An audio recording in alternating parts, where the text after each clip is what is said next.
Hi, I'm Fiona from Airfield estate, and today I want to show you how you can make butter at home. Now, traditionally, people would be able to make their own food, and a lot of people had their own cows for milk. Here we have some of our own Jersey milk from the Jersey herd at Airfield, and from that rich creamy milk you can get rich cream, which is great for making butter. Here we've got some cream in a churn, and the churn is specially designed to make butter.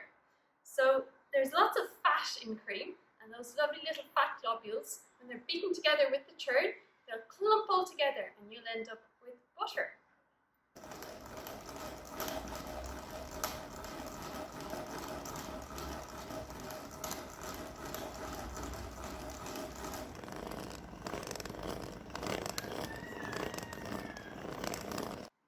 So we keep churning and churning and churning until the cream gets very thick.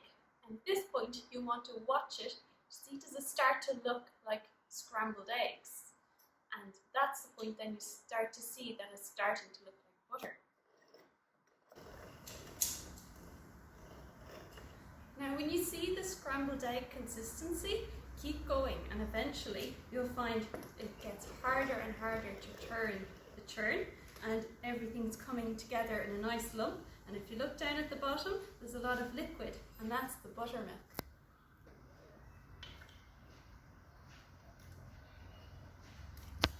So here you can see we have the butter taken out now. We've separated off the buttermilk, and with the buttermilk you could make the traditional Irish soda bread. Here with the butter, we are going to wash it in water. Butter needs a bit of attention to preserve it, so you do need to wash all that buttermilk out of it. The better you are washing the butter, the longer it will last. And of course, when you add salt, it'll last even better. So here is our butter, and I've washed it. And then I'm going to use these paddles, these traditional butter paddles, and this would also help to squeeze out the liquid. So what you want to do is squeeze out any remaining liquid, and you can also form the butter using the paddles into nice shapes.